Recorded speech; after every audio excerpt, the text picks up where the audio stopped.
दोस्तों जय हिंद। आज मिलेंगे हम लोग दूसरी क्लास में वास्तविक संख्या से। कौन सा होगा क्लास? वास्तविक संख्या। क्लास 10th का पहला चैप्टर है और हम लोग पहले चैप्टर से स्टार्ट करने जा रहे हैं। वास्तविक संख्या जो 4 भाग में बटा हुआ है।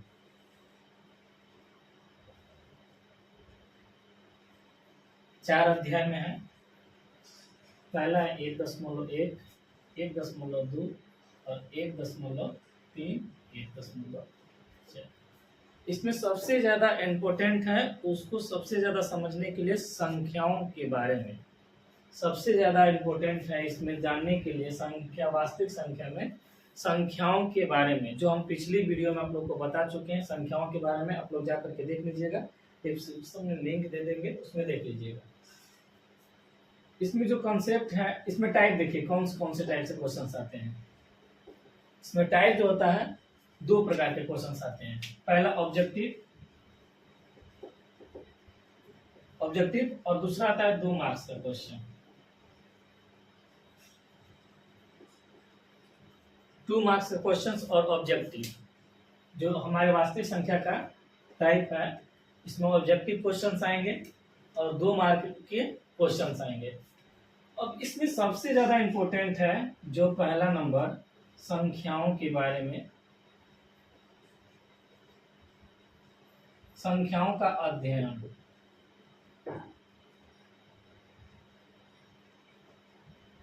आप लोग बहुत अच्छे से जानते होंगे संख्याओं के बारे में। अब नहीं जानते होंगे तो पीछे वीडियो में हम लोग बता दिए, आप लोग देख लीजिए जाकर। और दूसरा बात होता है थोड़ा बहुत आप लोग को गुणनखंड आना चाहिए।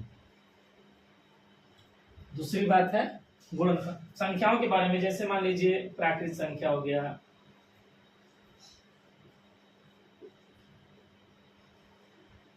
पूर्ण संख्या, पूर्णांक संख्या,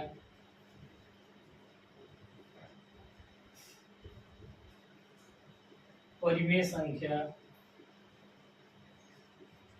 अपरिमेय संख्या,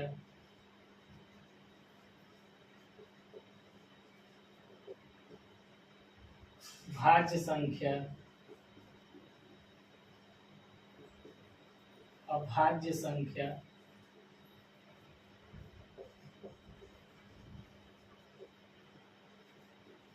सम संख्या और विषम संख्या। इन सब संख्याओं का आपको अध्ययन होना चाहिए। हम पिछली वीडियो में अपरिमेय संख्या तक बताए हैं। इसी में हम लोग आप लोग को बता देंगे भाज्य संख्या, अभाज्य संख्या, सम संख्या, विषम संख्या। इसमें जितने ऑब्जेक्टिव क्वेश्चन इन सब से आते हैं इसके बारे में भी अध्ययन करेंगे। और गुणनखंड का थोड़ा सा आप लोग को ज्ञान होना चाहिए। और तीसरा एलसीएम और एचसीएफ, जिसे आप लोग लॉसा और मौसा कहते हैं। आप लोग बचपन में बोरा पर बैठ के ट्यूशन में पढ़े होंगे लॉसा और मौसा, आप लोगों को गुरुजी सिखाए होंगे। और एक चीज होता है कैलकुलेशन।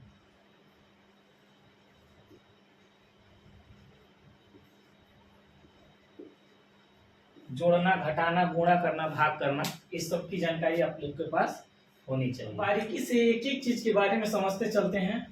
आज का सिर्फ और सिर्फ लेक्चर्स होगा। लेक्चर्स पहले क्लास का वास्तविक संख्या का। इसके बाद हम लोग चलेंगे 1.1 पे, 1.2 पे, 1.3 खास नहीं है, 1.4 भी खास नहीं है, खास यही दोनों है। और इसमें से ऑब्जेक्टिव क्वेश्चंस सबसे इंपॉर्टेंट होगा हमारा ऑब्जेक्टिव क्वेश्चंस। अब आते हैं हम लोग अंक के बारे में जानने के लिए। अंक के बारे में, अंक मतलब क्या होता है? डिजिट। सिर्फ और सिर्फ हमारे पास 10 ही डिजिट होता है जो पूरे मैथमेटिक्स को बना देता है। जैसे मान लीजिए ए से जेड तक हमारे इंग्लिश में होता है जो टोटल इंग्लिश वर्ड को बना देता है। क से ग तक हमारे हिंदी में होता है, इस सबको बना देता है हिंदी वर्ड में। जो लिखना होगा तो लिख देंगे सिर्फ इनसे जोड़ करके। उसी तरह से होता है अंक, डिजिट। मैथ में होता है अंक, डिजिट, जिससे हम लोग मैथ को पूर्णतः रूप से बना देते हैं। जैसे मान लीजिए 0 1 2 3 4 5 6 7 8 और 9, सिर्फ इतना ही हमारे पास डिजिट होता है। इन अंकों को मिला करके हम एक संख्या बनाते हैं। अंकों को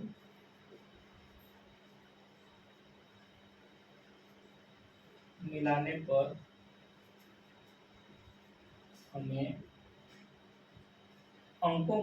पर हमें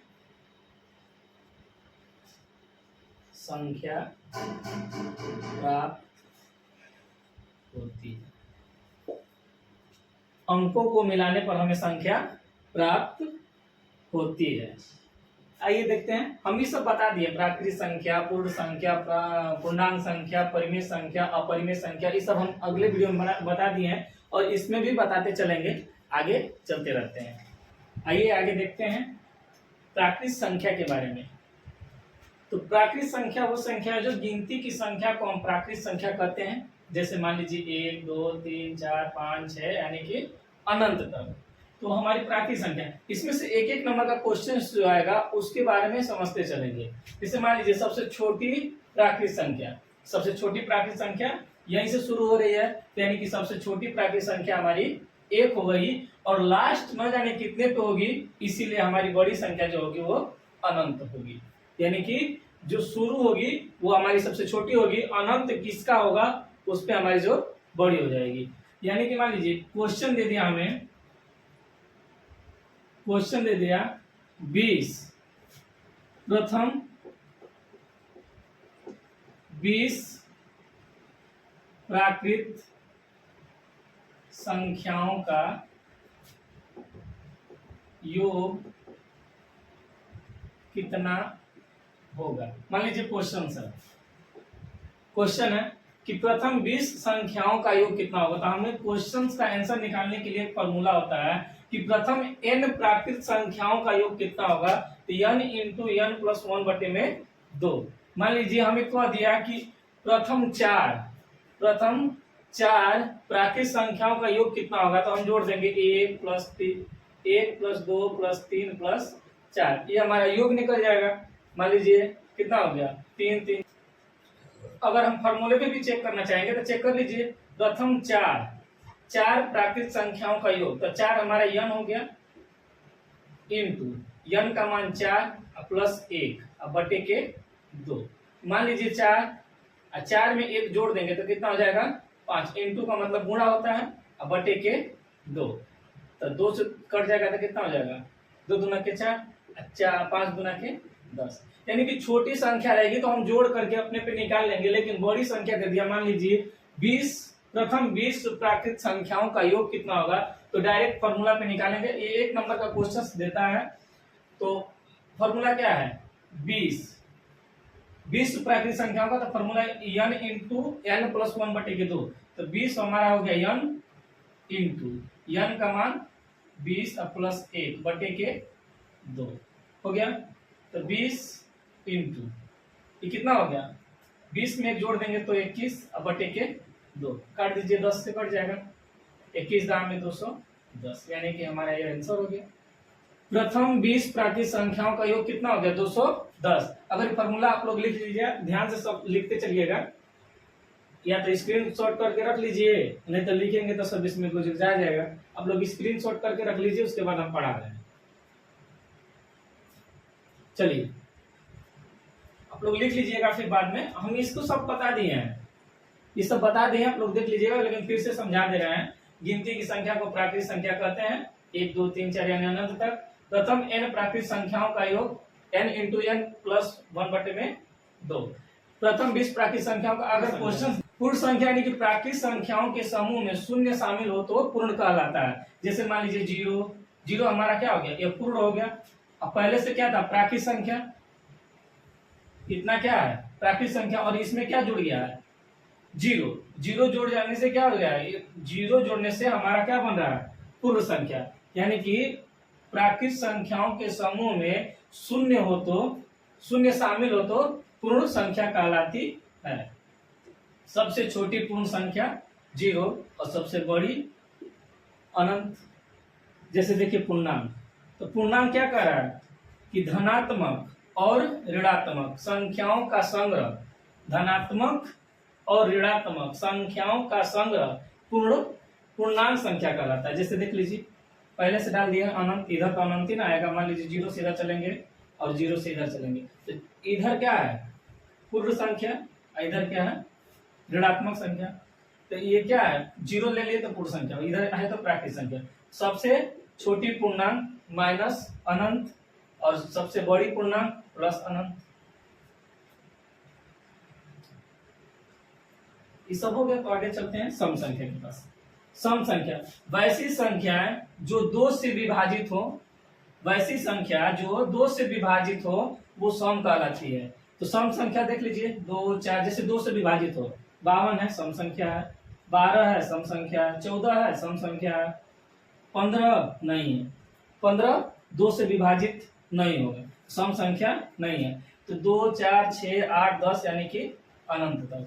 प्रथम इसमें भी क्वेश्चंस देगा आप लोग को, 1 नंबर का क्वेश्चन सम संख्या में से भी आएगा वास्तविक संख्या में। प्रथम n सम संख्याओं का योग, प्रथम n सम संख्याओं का योग n इंटू n प्लस 1। इसके भी क्वेश्चंस को देख लेते हैं। मान लीजिए 26, प्रथम 26 सम संख्याओं का योग, 26 यानी कि 26 जो संख्या कौन सी सम, 26 जो संख्या होगी वो सम होनी चाहिए और उनका योग क्या होगा, तो हम सम संख्या 26 जो लिखेंगे तो 2 से ही शुरू होगी, 2 4 6, तो सम संख्या क्या होगी, सम संख्या ही इसमें रहनी चाहिए, विषम संख्या 3 4 5 इसमें नहीं जोड़ेंगे, सिर्फ और सिर्फ सम संख्या। यानी कि 26 ठो सम संख्या का योग कितना होगा, तो डायरेक्ट इस फॉर्मूले पर रखेंगे आंसर आ जाएगा 26, n का मान हो गया 26 प्लस 1, तो 26 इंटू 27, इसमें इंटू कर दीजिए 26 का, यानी कि 26 आते 182, हाथ में आ गया 18, और 26 गुना के 52, 52 18 70, यानी कि 702। यानी कि हमारा कितना आ गया 26 ठो सम संख्या का योग कितना आ गया 702। उसी तरह से आइए विषम संख्या के बारे में समझते हैं। वैसी संख्याएं जो 2 से विभाजित नहीं हो वो हमारी विषम संख्या कहलाती है। जैसे 1 3 5 7 9 11 डॉट डॉट अनंत तक। यानी कि प्रथम n विषम संख्याओं का योग कितना होगा, तो n के पावर 2। देख लीजिए प्रथम क्वेश्चन 14,196, ये हमारा आंसर आ गया। इसमें से आप लोग सोच रहे होंगे कि सर जी ऐसे क्यों कर रहे हैं, छोटे छोटे बातों को अगर सही से नहीं समझेंगे तो आगे चल के जो बड़े बड़े क्वेश्चन होंगे तो इन्हीं पे सॉल्व होंगे। जैसे मान लीजिए अगर छोटी छोटी बातों पर अगर ध्यान नहीं दिया जाएगा ना तो बड़ी बड़ी बातें बहुत ही बड़ी हो जाएंगी। इसलिए छोटे छोटे बातों को गौर से समझते चलिएगा और लिखते चलिएगा और बात को ध्यान से सुनते चलिएगा ताकि आगे चल के इसमें फसाद न हो। हम लोग पढ़ेंगे आगे इसमें वास्तविक संख्या का, इसमें से जो लेक्चर्स है फिर सिर्फ लेक्चर्स करेंगे और कल हम इसमें क्लास डालेंगे। 1.1 से शुरू करेंगे, 1.2 शायद कल खत्म ही कर देंगे। यानी एक मान लीजिए 3 से 4 दिन में आप लगता है क्लास ही खत्म हो जाएगा। और ध्यान से एक एक चीज को समझते चलिएगा और आगे भी बहुत आनंद ही आनंद आने वाला है क्लास में। अभी तो इसमें इम्पोर्टेंट बातों को समझ लेते हैं। बताइए, सभी प्राकृत संख्या पूर्ण संख्या हो सकती हैं? यानी कि सभी प्राकृत संख्या 1 2 3 4, यहाँ पहले पूर्णांक लिखते हैं, -2 -1 0 1 2 3 4 5, इधर से डॉट डॉट इधर से डॉट डॉट। यानी बताइए सभी प्राकृत संख्या पूर्णांक संख्या हो सकती है? तो हाँ, यहाँ पे क्वेश्चन आएगा हाँ हो सकती है। क्यों? क्योंकि देखिए यहाँ पे प्राकृत संख्या है कि नहीं है ना। यानी कि पूर्णांक में प्राकृत संख्या होती है। अब यही क्वेश्चन उल्टा पूछेगा कि क्या सभी पूर्णांक प्राकृत संख्या होती है? यानी कि ये सब पूर्णांक यानी कि सब पूर्णांक प्राकृत संख्या है नहीं, तो आंसर आएगा नहीं। तो देखिए सभी प्राकृत संख्या, ध्यान से समझिए, सभी प्राकृत संख्या पूर्णांक संख्या होती है, लेकिन सभी पूर्णांक संख्या प्राकृत संख्या नहीं होती है। सेम उसी तरह से सभी पूर्ण संख्या, यानी कि सभी पूर्ण संख्या क्या पूर्णांक संख्या होती है? तो हाँ होती है। क्यों? क्योंकि देख लीजिए यहाँ से पूर्ण संख्या है ना, यहाँ से पूर्ण संख्या होती है, यानी कि सभी पूर्ण संख्या पूर्णांक हो सकती है, लेकिन सभी पूर्णांक संख्या पूर्ण नहीं होती है। समझ में आ गया ना स्टूडेंट लोग? देखिए, यानी कि सभी प्राकृत संख्या पूर्णांक संख्या नहीं होती है, और सभी पूर्ण संख्या पूर्णांक संख्या होती है, पूर्णांक संख्या पूर्ण संख्या नहीं होती है। आइए इसमें भी देखते हैं सम संख्या के बारे में, यानी कि सभी सम संख्या प्राकृत संख्या होती है। हाँ, मतलब इधर का जो डायरेक्शन होगा ना, तो मान लीजिए कि होगा ही होगा, यानी कि सभी सम संख्या पूर्ण संख्या होती है। हाँ, सभी सम संख्या पूर्णांक होती है, तो हाँ होती है। देखिए कैसे, यानी कि सभी सम संख्या प्राकृत संख्या है, तो प्राकृत संख्या ही ना 1 2 3 4 5 6 7, यानी इसमें आएगा सम संख्या 2 4 6, यानी कि सभी सम संख्या प्राकृत संख्या हो सकती है। लेकिन उसी तरह से उल्टा सभी प्राकृत संख्या सम संख्या होती है, तो नहीं। कैसे? यानी कि प्राकृत संख्या 1 भी है, प्राकृत संख्या 3 भी है, तो ये हमारी सम संख्या नहीं है। 1 3 5 7 ये हमारी सम संख्या नहीं है। उसी तरह से सभी प्राकृत संख्या सम संख्या नहीं होती है। सभी पूर्ण संख्या सम संख्या होगी, तो नहीं। और सभी पूर्णांक संख्या सम संख्या नहीं होगी। देख लीजिए उसी तरह से विषम संख्या है, तो विषम संख्या, सभी विषम संख्या प्राकृत संख्या होती है, तो हाँ होती है। सभी विषम संख्या प्राकृत संख्या हो सकती है, सभी विषम संख्या पूर्ण संख्या होती है, और सभी विषम संख्या एक पूर्णांक संख्या होती है। सेम इसी का उल्टा डायरेक्शन करेंगे तो टोटल में नहीं होगा। सभी प्राकृत संख्या विषम संख्या नहीं हो सकती है, सभी पूर्ण संख्या विषम संख्या नहीं हो सकती है, और सभी पूर्ण संख्या विषम संख्या नहीं हो सकती है।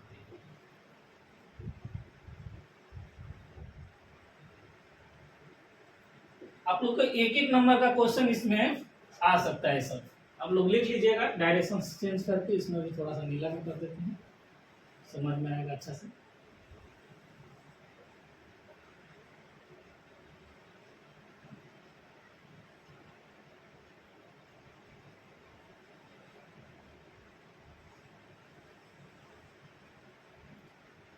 एक एक चीज को नोट करते चलिएगा ताकि समझ में आता रहेगा। आप लोग स्क्रीनशॉट ले लीजिए, आगे बता रहे हैं। देखिए, सम संख्या में अगर सम संख्या को जोड़ेंगे, सम संख्या से जोड़ेंगे तो हमें क्या प्राप्त होगा? सम प्राप्त होगा। और उसी तरह से सम संख्या में विषम संख्या को जोड़ेंगे तो विषम प्राप्त होगा, और विषम में विषम को जोड़ेंगे तो विषम संख्या प्राप्त होगा। एग्जाम्पल देखते हैं। मान लीजिए सम संख्या हमारे पास 12 है और सम संख्या हमारे पास 8 है, तो सम संख्या 12 भी है, सम संख्या 8 भी है, अगर जोड़ेंगे तो इसमें कितना आएगा?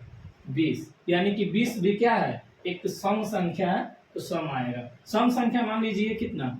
10 है, विषम संख्या 3 है, तो 10 में 3 जोड़ेंगे तो 13 आएगा। 13 भी एक विषम संख्या है। विषम संख्या 3 और विषम संख्या 5 जोड़ेंगे तो कितना आएगा? 8, यानी कि सॉरी इसमें विषम नहीं, सम आएगा।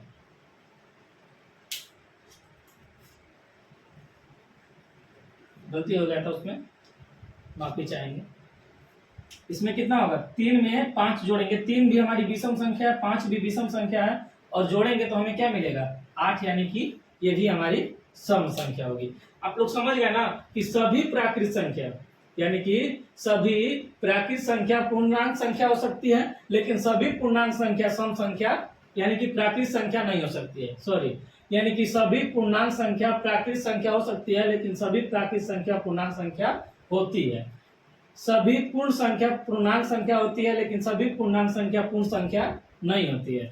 सभी सम संख्या प्राकृत संख्या होगी, लेकिन सभी प्राकृत संख्या सम संख्या नहीं होगी। सभी सम संख्या पूर्ण संख्या होगी, लेकिन सभी पूर्ण संख्या हमें सम संख्या नहीं हो सकती है। सभी सम संख्या हमारे लिए पूर्णांक होती है, लेकिन सभी पूर्णांक संख्या हमारे लिए सम नहीं हो सकती, क्योंकि इसमें माइनस भी है और 3 भी है। तो 3 हमारी विषम संख्या है, जो माइनस में हो गया तो अक्सर नहीं सम संख्या होगी। यानी कि सभी विषम संख्या प्राकृत संख्या होती है, लेकिन सभी प्राकृत संख्या विषम संख्या नहीं होगी। सभी विषम संख्या पूर्ण संख्या होती है, लेकिन सभी पूर्ण संख्या विषम संख्या नहीं होगी।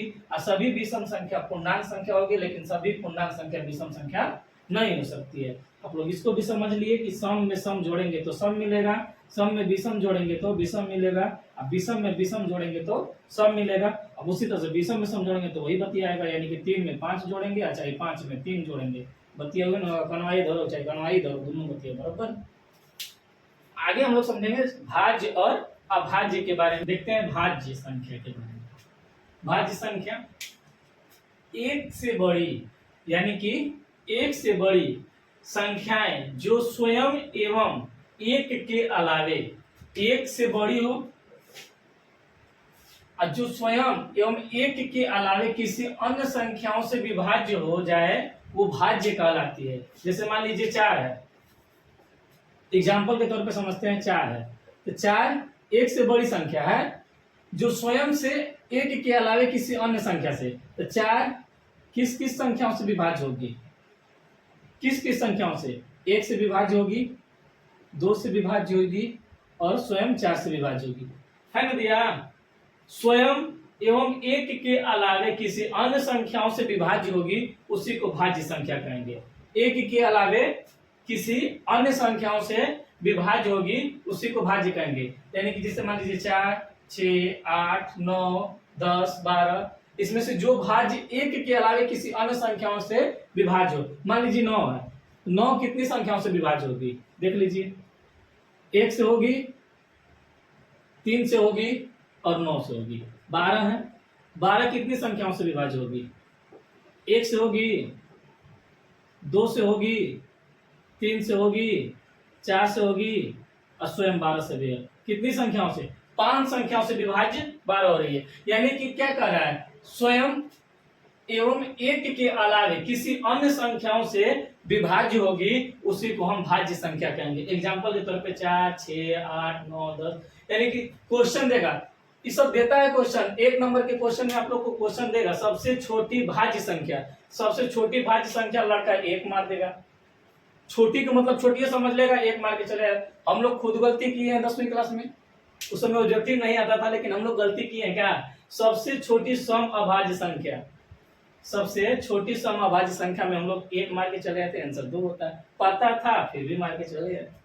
देखिए अभाज्य संख्या वही है, इसी का उल्टा, जिसमें 9, यानी कि 1 से बड़ी संख्याएं जो स्वयं एवं एक के अलावे किसी अन्य संख्याओं से विभाज्य न हो, यानी कि स्वयं एवं किसी अन्य संख्याओं से विभाज्य न हो, स्वयं होगी और 1 से होगी, और किसी संख्या से विभाज्य नहीं होगी, स्वयं से होगी या तो 1 से होगी, इसीलिए क्या कहता है उसे? अभाज्य संख्या। जैसे मान लीजिए 2 है, अपने से होगी या तो 1 से होगी। 3 है, अपने से होगी या तो 1 से। मान लीजिए देखिए 5 है, 5 क्या है? या तो 1 से होगी या तो 5 से होगी, किसी और संख्या से विभाज्य नहीं होगी। इसीलिए देखिए 1 के अलावा किसी अन्य संख्याओं से विभाज्य होगी, भाज्य संख्या होगी। स्वयं एवं 1 के अलावा किसी अन्य संख्या से विभाज्य नहीं होगी, वो अभाज्य कहलाएगी। देख लीजिए, सबसे छोटी अभाज्य संख्या 2 होती है।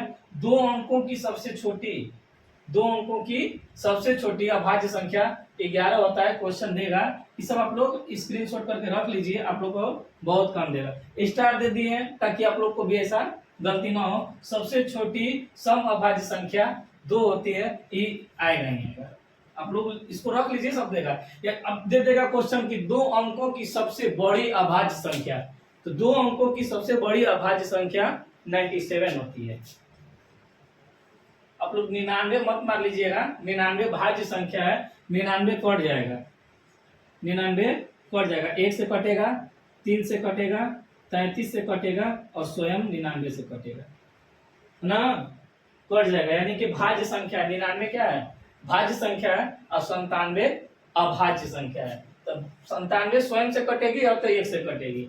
अब देखिए क्वेश्चन दे देगा, मान लीजिए कह रहा है क्वेश्चन में कि सबसे छोटी भाज्य संख्या और सबसे छोटी अभाज्य संख्याओं का गुणनफल क्या होगा। तो सबसे छोटी अभाज्य संख्या, सॉरी भाज्य ना, सबसे छोटी भाज्य संख्या, सबसे छोटी भाज्य संख्या 4, गुणनफल, गुणनफल सबसे छोटी अभाज्य संख्या, सबसे छोटी अभाज्य संख्या 2, यानी कि इनका गुणनफल कितना आ गया 8।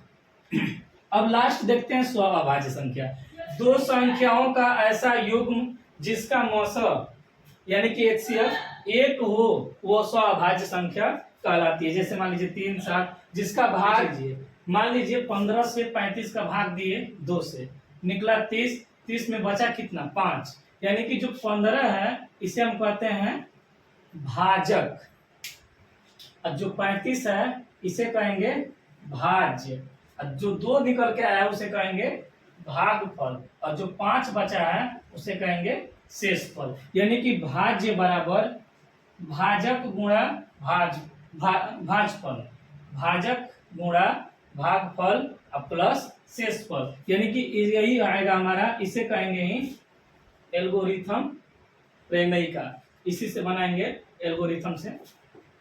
ए बराबर बी क्यू प्लस आर, इसी से बनेगा हम लोग का 1.1। आप लोग इसको स्क्रीनशॉट करके रख लीजिए, इसी पे क्लास चलेगा हम लोग का।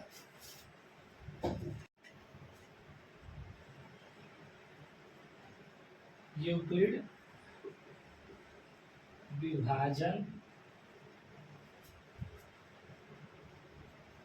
एल्गोरिथम, इसी को कहते हैं यूक्लिड विभाजन एल्गोरिथम।